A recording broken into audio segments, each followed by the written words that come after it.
सांसद विधायकों की और जिलाध्यक्ष इनका संवाद के कार्यक्रम का दूसरा दिन आज था। अभी चौथे चरण की बैठक पूरी हुई है। इस तरह मिलाकर के कुल 20 लोकसभा पूरे हुए। अगला आखिरी राउंड जयपुर और जयपुर के आसपास के 5 लोकसभा क्षेत्रों का होगा, वो थोड़ी देर बाद शुरू होगा। मैं कह सकता हूँ कि अभिनव प्रयोग राजस्थान के मुख्यमंत्री भजनलाल शर्मा जी ने अपना किया। एक नवाचार है बिल्कुल। पूरे सभी सांसद विधायक, सांसद प्रत्याशी, भाजपा विधायक प्रत्याशी, पार्टी के जिलाध्यक्ष और पार्टी के प्रमुख नेता, ये सब बैठ करके 1.5 साल में राजस्थान सरकार की जो विधानसभा में जितनी बजट घोषणाएं थी उनकी परफॉर्मेंस की स्थिति, मुख्यमंत्री की घोषणा उनकी परफॉर्मेंस की स्थिति, कितने काम पूरे हो गए, कितने प्रगति पर हैं, कितने अभी शुरू नहीं हुए, एक डिटेलिंग उसकी निकल करके आई। इसी तरह पूरे राजस्थान में जो स्थितियां, अलग अलग समय की स्थितियां हैं, आज जैसे बाढ़ की स्थिति, उसके बारे में चर्चा, बाकी सब राजनीतिक सामाजिक विषयों के ऊपर चर्चा, ऐसा एक पूरा संवाद इस सारे चर्चा में से निकला है। इन सब में एक भी आया है कि अभी आने वाले दिनों में कुछ संगठनात्मक विषय भी हैं, उन सब संगठनात्मक विषयों पर चर्चा। हमारे यहाँ जो जिले हैं उन जिलों का गठन हुआ, कितने जिलों की टीम बन गई, कितने मंडलों की टीम बन गई, बूथों की स्थिति क्या है, BLA 2 बनाने की बात है तो वो कितने बने। ऐसे इस पूरे चर्चा में सरकार और संगठन इन सब चर्चाओं को बढ़ाने का काम किया। उपलब्धि की बात हम कह सकते हैं कि जिसके ऊपर सबने एक संतोष व्यक्त किया और जिसमें प्रसन्नता की बात है, इन 1.5 सालों में हम लें तो 2 बजट राजस्थान की सरकार ने लिए हैं। और बजट के नाते बात करें तो जो रिपोर्ट निकल के आई, जो सरकार के प्रशासनिक अमले ने जो काम पूरे होने की रिपोर्ट बनाई थी या जिनकी जो प्रोग्रेस में ऐसी बनाई, उस रिपोर्ट को जब नीचे के कार्यकर्ताओं के साथ बैठ कर टैली करते हैं तो 80 से 90% काम पूरे हो चुके हैं। और कई ऐसी विधानसभा हैं जिन विधानसभाओं में 100% मुख्यमंत्री की बजट घोषणाएं पूरी हुई हैं। मुझे लगता है कि शायद ये इतिहास में पहली बार होगा कि 1.5 साल के कालखंड में जितनी बजट घोषणाएं थी एक एक जिले के नाते से, उन बजट घोषणाओं को पूरा करने का काम मुख्यमंत्री के द्वारा हुआ। एक बहुत बड़ा, जब सरकार बनी थी 2-3 विषय बहुत गंभीर थे। पानी का एक बहुत बड़ा विषय था जिसको आज राम सेतु के नाते से ERCP का विषय है, यमुना जल का विषय है, कुंभाराम की जल लिफ्ट योजना का विषय है। इन तीनों विषयों के ऊपर बहुत प्रगति के साथ इन 1.5 सालों में काम शुरू हुआ है। कुछ जगह यमुना जल की DPR का काम आगे बढ़ा है, ERCP के काम में प्रगति, कई जगह बांध बनाने का काम शुरू हो चुका। इन विषय को निकाल करके तो एक गंभीर विषय जिसको पिछली कांग्रेस सरकार केवल राजनीति करती रही, और राजनीति की पराकाष्ठा भी मैं उस दिन मानता हूं जिस दिन केंद्र के जल संसाधन मंत्री गजेंद्र सिंह जी जयपुर आ गए राजस्थान सरकार के आग्रह पर। मुख्यमंत्री और जलदाय मंत्री उस समय के दोनों कांग्रेस सरकार के बैठक में रहना था, दोनों ही मीठक से नदारद हो गए। केंद्र का सारा हमला आ गया। ये अपने आप में प्रकट करता था कि कांग्रेस सरकार की प्राथमिकता किस प्रकार की है और किस प्रकार इस विषय को राजनीति मिल जाएगी। आज इन दोनों विषयों के ऊपर संतोष की स्थिति है। एक बड़ा विषय था, जितनी परीक्षाएं हुई सब परीक्षाएं आज वो पेपर लीक के नाते से मशहूर हुई, और जब विद्यार्थी निकलता था उसको डर लगता था कि मेरी परीक्षा होगी नहीं। इन 1.5 साल के अंदर में जितनी भी परीक्षा राजस्थान सरकार ने की है, सारी की सारी परीक्षाएं निर्विघ्न हो पाई। किसी प्रकार की उसमें लीक का विषय नहीं आ पाया, संतोषजनक कर पाए। हमने कहा था कि 5 लाख 4 लाख हम पूरी नौकरियां देंगे। अभी तक इन 1.5 सालों में 75,000 नौकरियां सरकार दे चुकी। 1 लाख नौकरियों का एक विज्ञापन जारी कर चुकी। अगले कुछ दिनों में 15-20 हजार नौकरियां और घोषणा होने वाली है। कुछ के रोडमैप तैयार है।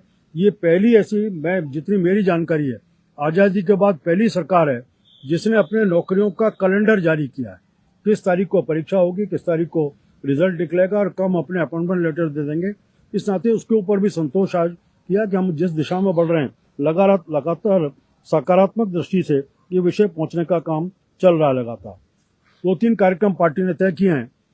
एक तो पार्टी का हमने तय किया सेवा पखवाड़ा 17 सितंबर से 2 अक्टूबर तक। प्रधानमंत्री जी का जन्मदिन है। हम सब जानते हैं कि प्रधानमंत्री जी अपने जन्म दिवस को नहीं मनाते, उनका एक ही आग्रह है, इस दिन अलग अलग सेवा के कार्यक्रम रहें। वो रक्तदान शिविर होंगे, वृक्षारोपण के कार्यक्रम होंगे, स्वच्छता का अभियान होगा, कहीं ऐसे दिव्यांग लोगों को, उन सब लोगों के लिए कुछ इम्प्लांट्स बांटने का काम होगा।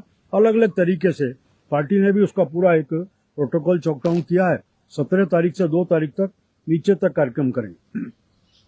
देश में खेलों को प्रोत्साहन 14 के बाद से प्रधानमंत्री जी का बार बार आग्रह रहा और हर सांसद को उन्होंने कहा है कि सांसद खेलकूद प्रतियोगिता होनी चाहिए। इसको भी पार्टी ने तय किया। इसके ऊपर पूरा कार्यक्रम बन रहा है, जिसमें नीचे मंडल के ऊपर विधानसभा के ऊपर लोकसभा के स्तर पर प्रतियोगिता होंगी। एक इसके ऊपर विचार चल रहा है कि अभी इसको फाइनल नहीं किया, क्या लोकसभा के ऊपर भी प्रदेश स्तर का भी खेल की प्रतियोगिता का कोई विषय या उस प्रतियोगिता का कोई कार्यक्रम हम बना सकते हैं क्या, इस विषय की भी चर्चा एक चल रही है। एक सरदार वल्लभ भाई पटेल की 150वीं जयंती है।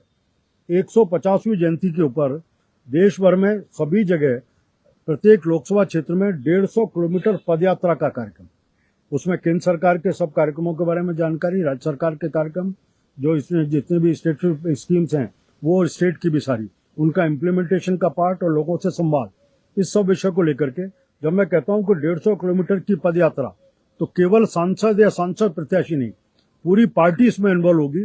सांसद, विधायक, हमारे कहीं जिला परिषद के सदस्य, पंचायत समिति सदस्य, पार्टी संगठन के लोग, ये सब मिलकर के उस लोकसभा क्षेत्र में अलग अलग जगहों पर अलग अलग स्थानों से यात्रा निकालेंगे और कुल मिलाकर के एक लोकसभा में 150 किलोमीटर की पदयात्रा हो, ऐसा सुनिश्चित करने का इसका कार्यक्रम बनाने का काम चल रहा है। एक जो मैं कह सकता हूँ कि मुख्यमंत्री, हम राजस्थान में रहते हैं और राजस्थान में मुझे लगता है कि एक बहुत हमारे पास एक प्लस पॉइंट है, जहाँ सौर ऊर्जा है। सौर ऊर्जा को लेकर के मुख्यमंत्री जी ने काफी समझौते किए और अगले कुछ दिनों में उनके परिणाम हमारे पास आएंगे। अभी पिछले दिनों भी जब केंद्रीय ऊर्जा मंत्री से मुख्यमंत्री जी मिले थे, तो उन्होंने भी कहा है कि इस विषय को लेकर के राजस्थान ने आज इस पूरे अभियान में पहले नंबर पर प्रोग्रेस के नाते आ रहा है। इस सबको देखते हुए केंद्र सरकार ने और अधिक सहायता देने की बात राजस्थान को की है, बढ़ने की बात है। इसी तरह से राजस्थान के पास एक प्लस पॉइंट और है कि हम बहुत ही रिच हेरिटेज को रखते हैं। हमारे पास बहुत ऐसी संपदा बहुत है जिस हेरिटेज के कारण से सारे राजस्थान की पहचान है।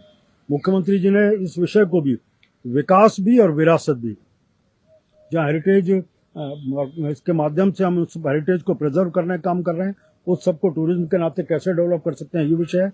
एक बहुत ही अभिनव प्रयोग मुख्यमंत्री जी ने किया है।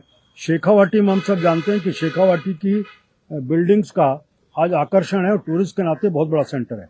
तो उन सबको, उनका संरक्षण करना, उनका उसके बाद प्रिजर्व करना और उसके बाद टूरिज्म के नाते तैयार करना, इसके नाते राजस्थान के जो बड़े बड़े ऐसे लोग हैं जो देश के अलग अलग कोनों में रहते हैं, आज औद्योगिक क्षेत्रों में काम करते हैं, बोलते राजस्थान के, उनको भी इसके साथ जोड़ने का कि हम कैसे अपने जन्मभूमि के साथ जुड़ सकते हैं।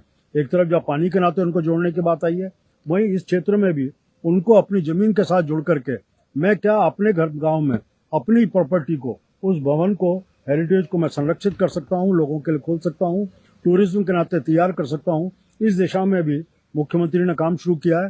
तो विकास भी, विरासत भी, जहाँ पानी, बिजली, सड़क, स्कूल, शिक्षा, ये बहुत महत्वपूर्ण विषय है। उसके साथ साथ टूरिज्म एक बड़ा विषय है। इस हेरिटेज को भी हम संभाल कर रख पाएं, चाहे वो बिल्डिंग्स का हमारा हिस्टोरिकल हेरिटेज होगा, चाहे हमारा रिलीजियस हेरिटेज होगा, इन सब हेरिटेज को डेवलप करने का काम भी राजस्थान की वर्तमान सरकार कर रही है। इसी के साथ साथ हम बाकी सब विषयों के ऊपर भी सरकार ने अपना एक विषय दिया है कि हम कैसे इन सब चीजों को आगे बढ़ाए रख सकते हैं, बिजली, पानी के विषय को और सड़क को और इन सबको। अगले कुछ दिनों में पंचायत और निकाय के चुनाव आने वाले हैं, चुनाव आएंगे, उससे पहले की भी हम सब कार्यकर्ताओं से तैयारी की बात की है कि हमारे लिए हर चुनाव महत्वपूर्ण है। नीचे तक जहाँ इनकी रचना का काम, अभी पंचायतों का डिलिमिटेशन काम हुआ है, लोकल बॉडीज का भी हो गया, इनके वार्ड बन के जल्दी इसका नोटिफिकेशन निकलेगा, उसका वोटर लिस्ट का, उसमें भी हमारे BLA 2 वो जल्दी से जल्दी जहाँ बचे हैं, अधिकांश लगभग 70% BLA बन चुके, बाकी जहाँ बचे 30% भी बन जाए, ये अभी इसकी वोटर लिस्ट का होगा उसका मामला, आगे कोई इस तरह का विषय है उसमें भी इन सब का इन्वॉल्वमेंट है। ऐसे रखते हुए एक बहुत ही विकसित संवाद इन 2 दिन की परिचर्चा में हुआ है। मुझे लगता है कि जहाँ सरकार के नाते से नीचे क्या चीज है उसका इनपुट मिला, सरकार के विषयों की जानकारी नीचे तक इन सब जनप्रतिनिधियों के नाते पहुंचने की बात हुई, और इसी में फिर हम आगे क्या रोड मैप हमारा बनना चाहिए संवाद के माध्यम से, इसका भी एक रोड मैप बनेगा जो अगले आने वाले बजट में पहले भी चर्चा होगी, लेकिन उसके लिए विधानसभा का सत्र आने वाला है, तो उसके नाते भी एक कुछ चर्चा इस सब में कौन कौन से विषय हो सकते हैं, क्या हो सकता है, एक मौलिक चर्चा इसमें भी हुई है। मुझे इतना विषय कहना था। अपने माननीय मुख्यमंत्री जी मेरे साथ हैं, आप भी आपके सामने कुछ विषय रखें। अभी मैं हमारे माननीय पूर्व कैबिनेट के मंत्री और पार्टी के जिलाध्यक्ष अभी विधायक के अध्यक्ष जी की बात को आगे बढ़ाते हुए मैं जिस विजन से हमारे यशस्वी मुख्यमंत्री भजनलाल शर्मा जी ने जब इस राजस्थान की बागडोर संभाली, जब भी से इस राजस्थान को जो माननीय हमारे यशस्वी प्रधानमंत्री नरेंद्र मोदी जी के सपने को, उनके विजन को, विकसित भारत को आगे बढ़ाते हुए विकसित राजस्थान का संकल्प लेते हुए उन्होंने एक रोड मैप तैयार करके और इस राजस्थान के विकास की गति को आगे बढ़ाने का काम किया है। मैं आपको बताऊं, जब पहला हमारा बजट था और वो बजट पूरी 200 विधानसभा क्षेत्रों में बिना भेदभाव के सभी को बजट दिया है और उस बजट की आज 80% वो बजट की घोषणाएं थी, वो 80% हमारी पूरी होती हुई नजर आ रही है। मुख्यमंत्री जी के नेतृत्व में अभी आपने बताया कि जिस तरह से ये राम जल सेतु लिंक परियोजना का काम है, जो हमारे क्षेत्र के इस राजस्थान के लोग हमेशा ये चाहते थे कि हमारी नदियों से नदियां जुड़ के और इस राजस्थान में पानी आए, जो अटल बिहारी वाजपेयी की जो योजना थी, और आज उसको मूर्त रूप देने का काम किया तो हमारे यशस्वी मुख्यमंत्री भजनलाल जी शर्मा ने, जो कि आज उसका काम चल रहा है और उस पे पूरा काम हो रहा है। निश्चित रूप से वो जल्दी ही हमारे इस राजस्थान को आने वाले सालों में पानी मिलने वाला है, जिससे हमारे किसानों को बहुत बड़ी राहत मिलेगी और पेयजल का पानी भी हमें मिलेगा। इसकी आगे बढ़ते हुए एक वंदे गंगा जल संरक्षण अभियान जो हरियाणा राजस्थान के माध्यम से मुख्यमंत्री जी ने शुरू किया था, एक पेड़ माँ के नाम, इस एक पेड़ माँ के नाम पे 7.5 करोड़ पेड़ हमने पहले साल में लगाए और इस साल जो हमने टारगेट रखा उस टारगेट में 11,000 पौधे हम लगा चुके हैं और ये एक बहुत बड़ा काम होगा जो हमारे 11 करोड़ का काम, और किसानों को दिन में बिजली उपलब्ध कराने का हमारा संकल्प पत्र में था, जिसमें हमारे 22 जिलों में अभी किसानों को हम दिन में बिजली दे रहे हैं। हमारे सरकार ने 4 लाख नौकरियां देने का वादा किया था कि हम 5 साल में 4 लाख नौकरियां देंगे। उसके लिए हमने 75,000 नौकरियां हमने नियुक्ति पत्र दे चुके हैं और 1 लाख से अधिक पदों की भर्तियां हम विज्ञप्तियां जारी कर चुके हैं। इस तरह से हमने निजी क्षेत्र को बढ़ावा देने के लिए और इस राजस्थान के युवाओं को रोजगार देने के लिए माननीय मुख्यमंत्री जी ने जो हमारे 1 साल के अंदर ही उन्होंने राइजिंग राजस्थान एक बड़ा विजन लेके काम किया था, जो 35 लाख करोड़ का जो एमओयू हुआ और आज वो 4 लाख करोड़ का एमओयू धरातल पे आ गया, जिससे आने वाले भविष्य में हमारे इस क्षेत्र में राजस्थान में औद्योगिक धंधे भी चलेंगे और हमारे लोगों को रोजगार का भी मुहैया होगा। इसी कड़ी में मैं मानता हूं कि हमारे यशस्वी प्रधानमंत्री नरेंद्र मोदी जी का जो विजन है, उस विजन को आगे बढ़ाने में हमारे यशस्वी मुख्यमंत्री भजनलाल शर्मा जी जो कार्य कर रहे हैं विकसित राजस्थान को बढ़ाने के लिए, इसके लिए आने वाले भविष्य में एक अच्छा विकास आप लोगों को नजर आएगा। Thank you. आदरणीय कैबिनेट मंत्री सुमित तोतारा जी भी माननीय मुख्यमंत्री जी राजस्थान के एक ऐसा उनका सबसे उल्लेखनीय कार्य मैं जो कहूंगा कि लगातार प्रवास पे और जिलों के दौरों पे रहते हैं, जो आज तक राजस्थान में कोई मुख्यमंत्री इतने प्रवास दौरों पे नहीं गए, जो लगातार ग्राउंड जीरो पे जाते हैं, जिससे न सिर्फ योजनाओं का क्रियान्वयन तेज होता है बल्कि आम जन से मुलाकात होकर क्या समस्याएं और है जिनका उस क्षेत्र की समस्याओं का समाधान। हम पिछली 15वीं विधानसभा में सदस्य थे, तब हमें याद है इसी मुख्यमंत्री आवास पर 20 महीने तक राजस्थान के तत्कालीन मुख्यमंत्री कोविड काल में बाहर नहीं निकले और आज के समय हम देखते हैं मुख्यमंत्री जी लगातार संवाद, पार्टी के चाहे पदाधिकारी हो, पार्टी के विधायक हो, प्रत्याशी हो, आम जन हो, उनके द्वार हमेशा खुले रहते हैं और खुले रहने का उद्देश्य यही कि विकसित राजस्थान की परिकल्पना जो माननीय मुख्यमंत्री जी द्वारा की जा रही है, जो किसानों से होते हुए निकलेगी, जो व्यापारियों से होते हुए निकलेगी, यहाँ के छात्रों से, यहाँ के सभी संपूर्ण समाज समूह लोगों से निकल के निकलेगी। किसानों के लिए माननीय मुख्यमंत्री जी द्वारा देखिए, जैसे माननीय उप मुख्यमंत्री जी कह रहे थे कि ईआरसीपी योजना, राम सेतु जल योजना का जिक्र कर रहे थे।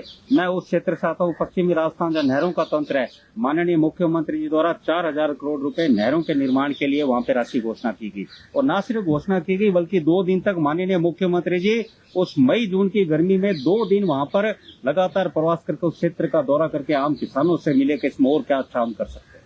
ना सिर्फ नहरों के लिए, बल्कि आप ये देखिए कि किसानों को चाहे समर्थन मूल्य पे गेहूं पूरे भारत में सबसे अधिक 2575 रुपए समर्थन मूल्य पे गेहूं राजस्थान सरकार माननीय मुख्यमंत्री जी के नेतृत्व में खरीदा गया। 21.5 लाख मैट्रिक टन गेहूं खरीदा गया। और मुख्यमंत्री किसान सम्मान निधि योजना हो, चाहे किसानों के लिए बिजली की बात हो, हम देखते हैं लाइट किसानों को मिलते नहीं थे पिछले कांग्रेस काल में, और आज देखिए लाइट का कितना बेहतरीन सुधार तंत्र का हुआ है। और जिस तरह से डबल इंजन की सरकार है, माननीय प्रधानमंत्री जी और माननीय मुख्यमंत्री जी के नेतृत्व में जिस तरह RDSS योजना के तहत बिजली तंत्र का सुधार हो रहा है, राजस्थान में बिजली का जाना, वोल्टेज की कमी रहना, टूटे तार, अगले 2 साल में भूतकाल की बातें हो जाएगी। न सिर्फ लाइट में, बल्कि आप ये देखिए कि पेयजल में भी जो कांग्रेस सरकार में घोटाले हुए थे, जो योजनाएं छोड़ के किस तरह माननीय मुख्यमंत्री जी द्वारा न सिर्फ जल जीवन मिशन के तहत कार्य हो रहा है, बल्कि अमृत योजना के तहत भी पानी सही घर घर तक पहुंचे, उसका भी क्रियान्वयन हो रहा है। सड़कों का कार्य न सिर्फ 9 ग्रीनफील्ड एक्सप्रेस जो मंजूर की गई, उनके DPR तैयार है, जल्दी वो मंजूर होकर काम शुरू होंगे, जिससे पूरे राजस्थान का कोना कोना जुड़ेगा, सड़क का विकास होगा।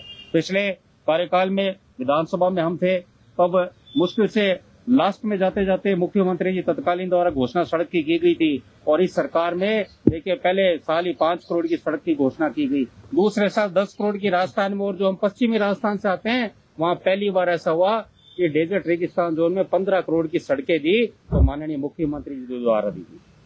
मैं माननीय मुख्यमंत्री के साथ हम जो कार्य कर रहे हैं, ये संपूर्ण विश्वास के साथ कहते हैं अगले 2 साल में आपको राजस्थान की टूटी हुई सड़कें भी आपको भूतकाल की बात लगेगी। जिस तरह बजट वो जारी कर रहे हैं और जिस तरह माइक्रो मॉनिटरिंग मुख्यमंत्री जी माननीय मुख्यमंत्री जी एक योजना का कर रहे हैं, इस दावे के साथ कि विकसित राजस्थान होगा।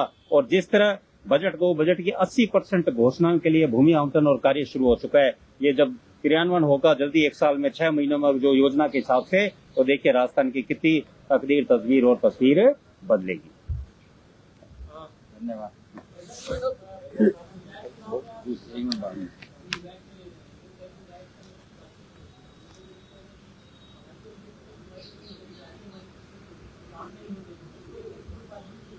यहाँ जो मैंने कहा कि पूरी जितनी बजट घोषणाएं थी और मुख्यमंत्री के अनाउंसमेंट थे, उन सब का नीचे बैठ किया, वो लगभग 80% से 90% तक का रेशो आ रहा है, जो कंप्लीट अब तक हो चुकी है निकल कर। बाकी प्रोग्रेस में मैं उसकी बात नहीं कर रहा। आप लोग जब विधानसभा वाइज यात्रा करेंगे, फीडबैक मुख्यमंत्री जी लेंगे इसका, क्योंकि 4 महीने पहले एक बाइट हो चुकी है शेखावटी की हवेली को सुधार को लेकर, फिर आप उसी चीज को दोहरा रहे हैं, अभी तक उसका काम शुरू नहीं हुआ। देखिए, उसको लिंक किया है, जितने भी बाहर हमारे प्रवासी लोग थे उनके साथ जोड़कर किया, इसके ऊपर संवाद हुआ, चीज बन गई। किसी चीज को तय होने के बाद जमीन पर उतारने के लिए कुछ पूरा एक प्रोफाइल बनाने की जरूरत पड़ती है। वो पूरी प्रोफाइल बनी, बनने के बाद कुछ दिन में इसके रिजल्ट भी आपको देखेंगे।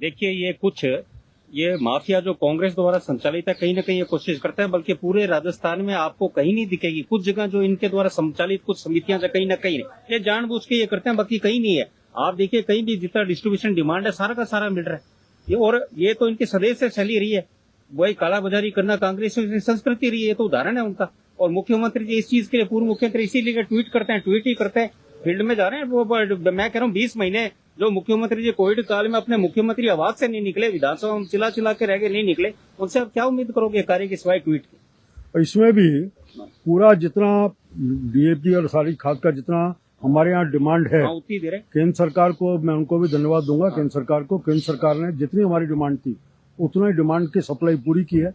नीचे तक सब प्रोडक्ट पहुंच चुके, कुछ जिलों में जहाँ कौर है वो भी सब पहुंच रहे हैं, कहीं किसी तरह का नहीं। कहीं कुछ जगह ब्लैक मार्केटिंग की खबर जो आई, उनके ऊपर भी सरकार के कॉन्फ्रेंस में आया है, आते ही उनके ऊपर भी कार्रवाई करने का काम कर रहा है। मैं एक विषय और लेकर खत्म करूंगा। एक कांग्रेस एक मुद्दे को बहुत बनाती रही, वैसे कांग्रेस की आदत है जो पाप उन्होंने किए थे उन पापों को भी वर्तमान सरकार पर डालने का। स्मार्ट मीटर के विषय को शायद राजन जी बोल गए उसके ऊपर, लेकिन स्मार्ट मीटर के विषय के ऊपर भी समझौता पहले कांग्रेस सरकार, पिछली सरकार ने किया। मीटर परचेज कर लिए, स्टॉक में लेके आ गए, और उसके 5.5 लाख मीटर लग गए। उसके बाद अब जब राजस्थान की सरकार ने आपके पुराने समझौते के आधार पर उसके ऊपर काम शुरू किया, वो भी कहा कि पहले हम गवर्नमेंट बिल्डिंग से बनाएंगे, तब आपने मुद्दा बना रहे हैं कि भारतीय जनता पार्टी की सरकार करी है। मैं मुख्यमंत्री जी को धन्यवाद दूंगा कि उन्होंने जैसे ही जनता के पीड़ा को समझा तो उन्होंने तुरंत इस बात को कहा कि इस विषय को लेते हुए कि जो लगाना चाहे वो लगाए, बाकी उस ऑर्डर को विड्रॉ किया है कि हम जनरल करते हो तो खोलेंगे। कांग्रेस की आदत है अपने किए हुए पापों को भी वर्तमान सरकार के ऊपर डालने